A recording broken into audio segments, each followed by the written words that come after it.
is all about building the stand and putting the sump inside of the stand and putting the tank on top of the stand. And I'm so excited because there's even more. I actually did a little bit of a change to the tank and I'm so excited.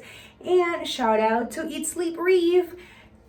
Oh my goodness, Antonia, thank you so much for all your help, especially with the little, extra that I did to the tank. So I'm so excited to show you guys the process. It honestly did not take us that long, like 2 hours. The thing that took me the longest actually was gather the courage to grab that tank and put it on the sand. And we actually didn't use like the suction cups or cups or anything like that. We actually grabbed and picked that baby up and put it on the tank. Excited to show you guys. There it goes. Alrighty, so after bringing all the boxes in, I put the aquarium stand box right where I wanted the tank to be and got to work. So unboxing all the aquarium stand pieces, it went great. It is well packaged and I like all of the different like foams and things that they put to make sure that there is no scratches or anything to the stand during shipping. Of course, my kitty decided to go and claim the box for herself. So we laid all of those pieces out on the ground and we started building. Throughout all this building process, it was actually really easy putting this stand together. But do know that we're like really good at like IKEA stuff because we get a lot of IKEA furniture. So we're pretty versed on building, furniture. So for us, it was really like maybe an hour and a half. 2 hours to put all this together, and the longest thing was making sure that the stand was level. So you do want to make sure that before you put your sump and your tank in the stand, make sure that the stand is level. Then I will suggest you to put the sump first and then make sure that it's level, and then put your tank on top and make sure that it's level. So that's pretty much kind of like,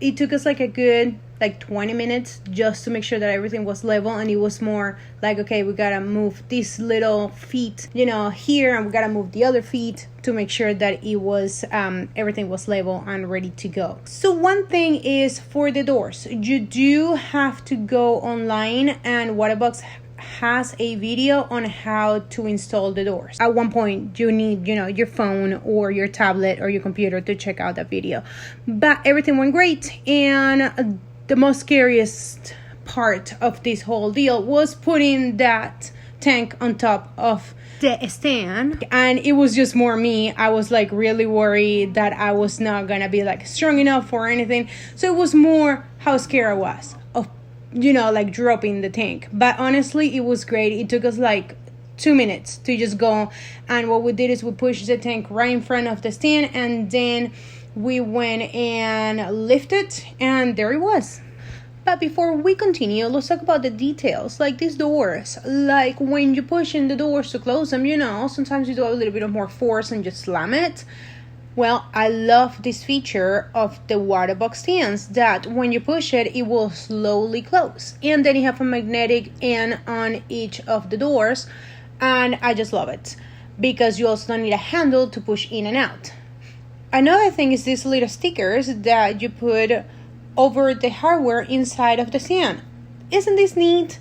It just gives it that nice details of just a well thought out, system or stand. I really like this. So here it is, the tank all together. Love it. Love how it looks. Really slick, really nice.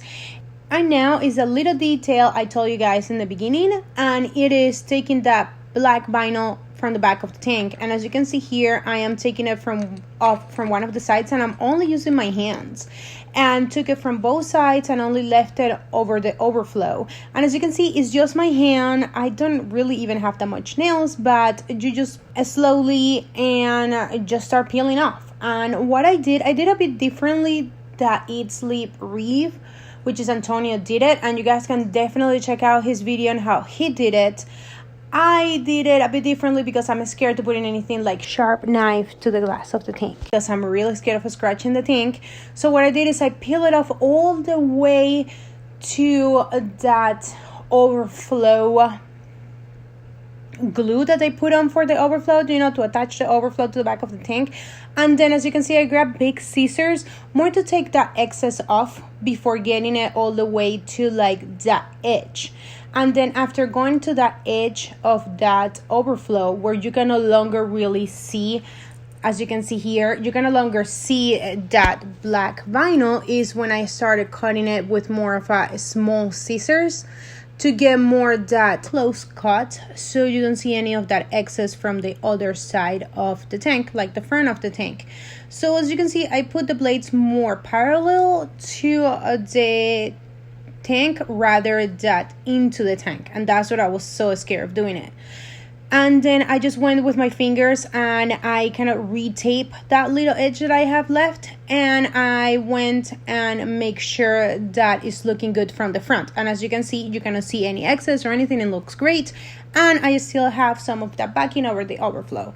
So I went and did the same thing on the other side, also checking to see how is the other cut that I already did looks, and it looks really good. It doesn't look perfect, but again, nobody's gonna see it from the back. And then you guys see, this is the little thing that I did that I love. And here is all of the vinyl that I took out. These are the big scissors, which are KitchenAid scissors that I did for the bigger cuts of the vinyl, and then the really close cut to the tank was with these little scissors, and I got them on Amazon, and they're like really sharp, so I use those for a more precision cut. And then the final piece is the Waterbox Overflow, the overflow cover. And I was like, why is this so well wrapped? Like, look at that thick padding that they have. Oh, and I also have the welcome to the Waterbox family, and it's more to register my Waterbox. Definitely, if you got a Waterbox, go ahead and register your Waterbox. And then I'm like, why is this so much padding? And what is that? Oh, that's just a little bit of piece that was just there. It's more of a piece of the cardboard box. And to my surprise, the overflow cover is actually glass. And I was like, well, now it makes sense. But I mean, I think this is cool because even the overflow cover is made out of glass, and it just looks so sleek. Like, I mean, again, just the details on this system, I just love it. You know, again, another detail of having the overflow cover made out of glass. But the one thing that I see is that if everything is glass, because another thing on these tanks is that the overflow is also made out of glass. So, oh wait, but it does have some type of like some cushions right there on the overflow cover. That's great, because I was worried, like, okay, so the overflow cover is glass, and then the overflow is glass, and then of course the back, you know, the walls are glass. But that is good. I still, you know, something to watch out, like if you're on top of the tank doing something, some maintenance, and something drops, you know, careful, because the overflow cover is glass. But I love it. Honestly, I think it's a really nice, like, sleek detail.